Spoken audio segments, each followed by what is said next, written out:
O que transforma um garoto que pulava de sofá em sofá nos bairros mais pobres de Akron, Ohio, filho de uma mãe solteira de 16 anos, no primeiro atleta em atividade na história da NBA a acumular US$ 1 bilhão.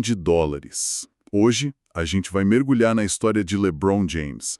E assim, o objetivo aqui não é só repassar a carreira de um dos maiores jogadores de todos os tempos. Não mesmo. Os materiais que a gente tem, incluindo uma biografia super detalhada, nos convidam a decifrar um verdadeiro enigma. Como ele se tornou esse fenômeno cultural que redefiniu completamente o que significa ser um atleta hoje. Exatamente. A nossa missão aqui é ir além dos highlights, sabe? É entender a arquitetura por trás do rei. A gente vai analisar como a diversidade extrema na infância forjou uma mentalidade única, como decisões de carreira que foram, assim, massacradas pela crítica. Muito criticado. E, na verdade, eram peças de um xadrez muito maior.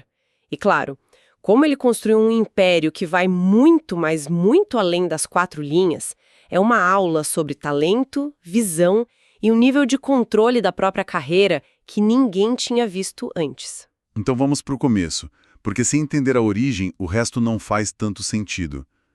O LeBron nasce em 1984, em Akron. A mãe dele, a Glória, era praticamente uma adolescente.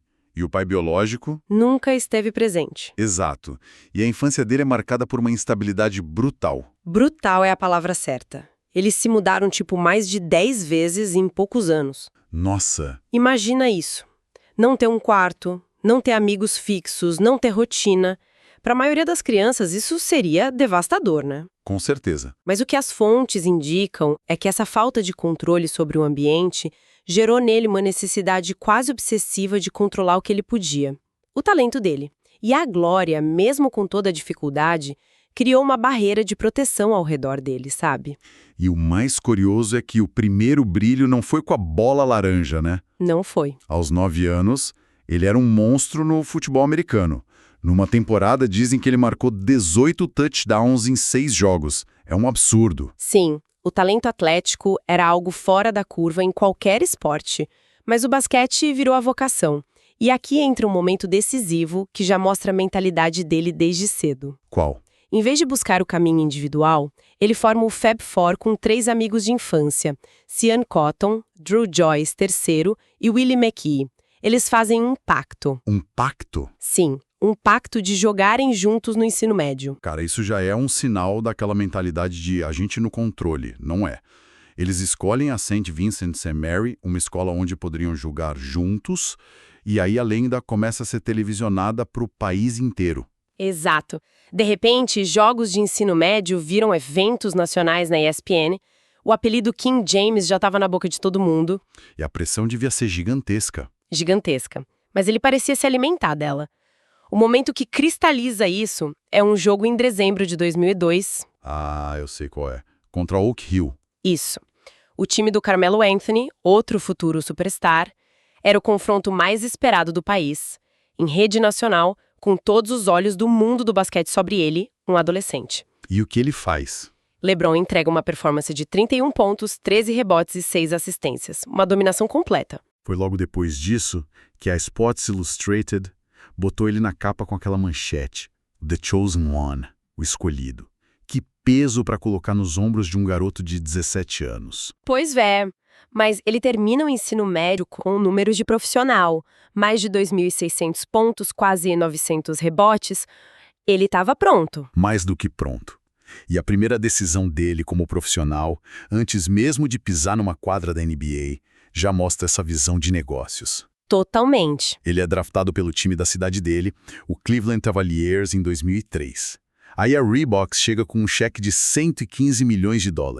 Era a maior oferta. E ele recusa. Espera aí, um garoto que veio do nada, recusa a maior oferta de dinheiro. Por quê? Porque ele e o time de agentes dele, que eram amigos de infância, acreditaram que a Nike, mesmo oferecendo menos de imediato, 90 milhões, tinha um plano de longo prazo melhor para construir a marca LeBron James. Eles não estavam pensando no primeiro contrato, sabe? Estavam pensando no legado.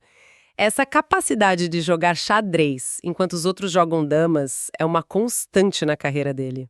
E em Cleveland, na primeira passagem, ele se torna o que todo mundo esperava, um superastro. Ganha 2 prêmios de MVP, leva um time mediano Mediano é bondade sua. às finais. Mas o título não vem. E a frustração vai crescendo, o que nos leva ao momento que talvez tenha sido o ponto mais baixo da imagem pública dele. The Decision, o especial de TV de 2010. Nossa. Hoje, com atletas anunciando tudo no Instagram, talvez pareça algo normal. Mas na época foi um terremoto. Ele parou o mundo dos esportes para anunciar, ao vivo na ESPN, que estava levando os seus talentos para South Beach. A reação foi puro ódio. Camisas queimadas nas ruas de Cleveland, o dono do time escrevendo uma carta aberta chamando ele de traidor.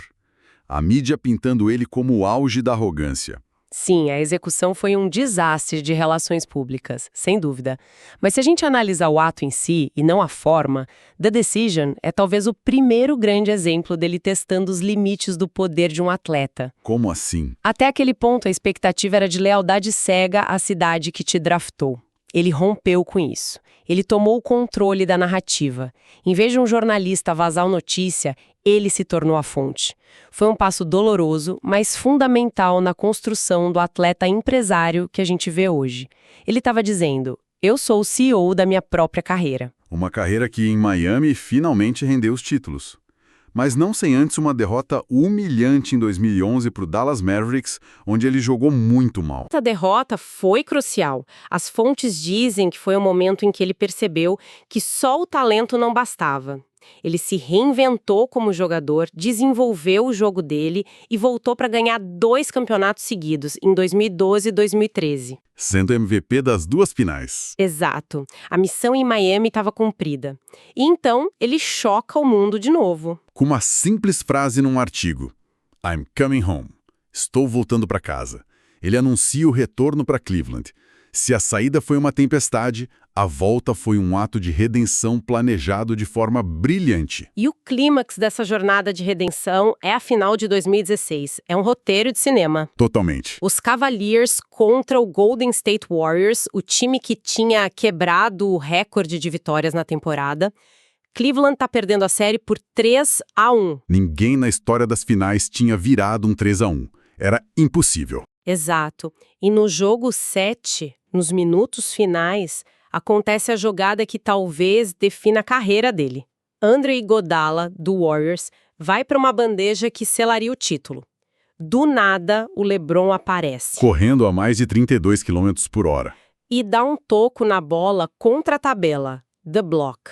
É uma jogada que desafia a física, a lógica. Eles vencem e Cleveland tem seu primeiro título esportivo em 52 anos. A promessa estava cumprida. E esse título em Cleveland solidificou ele como lenda. Deu a ele a liberdade para o próximo capítulo, em Los Angeles com os Lakers, onde ele ganha o 4º anel em 2020. Mas o que estava acontecendo em paralelo a tudo isso? O império financeiro. Justamente. A mesma visão de quadra, que permitia ele antecipar jogadas, ele começou a aplicar nos negócios. Kareem Abdul-Jabbar se torna o maior pontuador da história e, ao mesmo tempo, vira bilionário. Como essa transição acontece? A chave é a mudança de mentalidade. Ele para de pensar como um garoto propaganda e começa a pensar como um sócio. A maioria dos atletas pega o cheque pelo comercial e vai embora.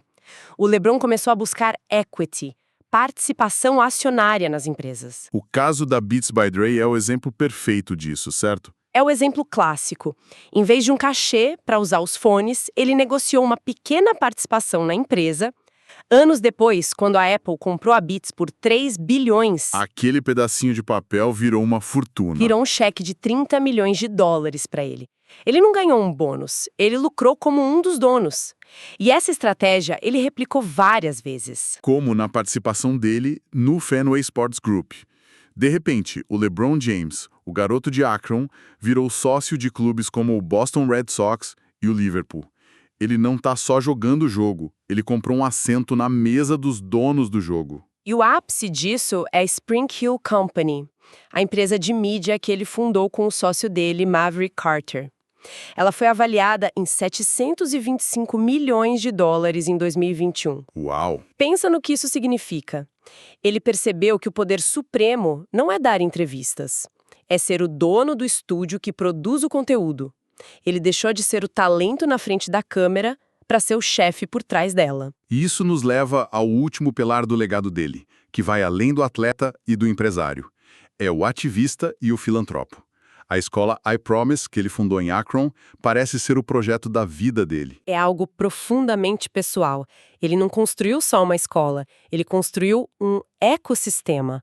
A escola oferece educação, claro, mas também alimentação, uniforme, transporte, apoio para as famílias. E tem um detalhe que diz tudo, né? A bicicleta. A bicicleta, cada aluno ganha uma. Por que uma bicicleta? Porque ele disse em entrevistas que, quando criança, a bicicleta era a única coisa que dava a ele uma sensação de liberdade, de poder escapar da instabilidade. Ao dar uma bicicleta para cada criança, ele está tentando dar a elas a mesma sensação de liberdade e cuidado que ele nunca teve. É o bilionário voltando para a origem e tentando reescrever a história. Ele também não teve medo de usar a voz dele em questões sociais, como na iniciativa More Than a Vote. Exato. E isso completa o círculo. Ele redefiniu o poder do atleta, a discussão sobre quem é o GOAT, ou maior de todos os tempos, entre ele e Michael Jordan. Ah, essa vai ser eterna. Nas quadras, é um debate válido, mas fora delas não há debate. Jordan fez os atletas quererem ser marcas. LeBron fez os atletas quererem ser donos de empresas. Ele criou um novo paradigma. Então, olhando para essa trajetória toda, a grandeza dele parece ser medida em várias moedas diferentes, né? Títulos, recordes, bilhões de dólares, mas também no impacto numa comunidade e na redefinição das regras do jogo para toda uma geração. Exatamente. E isso nos deixa com uma reflexão final, que vai além do basquete. Numa era onde os atletas são magnatas da mídia, investidores, agentes de mudança social, o que se torna mais pesado na balança do legado de uma figura como LeBron? Suas conquistas incríveis dentro da quadra ou a forma como ele usou essa plataforma para construir um império e, talvez mais importante, para redefinir o que um atleta pode e deve ser no mundo? Uma excelente questão para se pensar. Se você gostou desta análise profunda, não se esqueça de deixar seu like e se inscrever no canal para mais conteúdo como este. Até a próxima!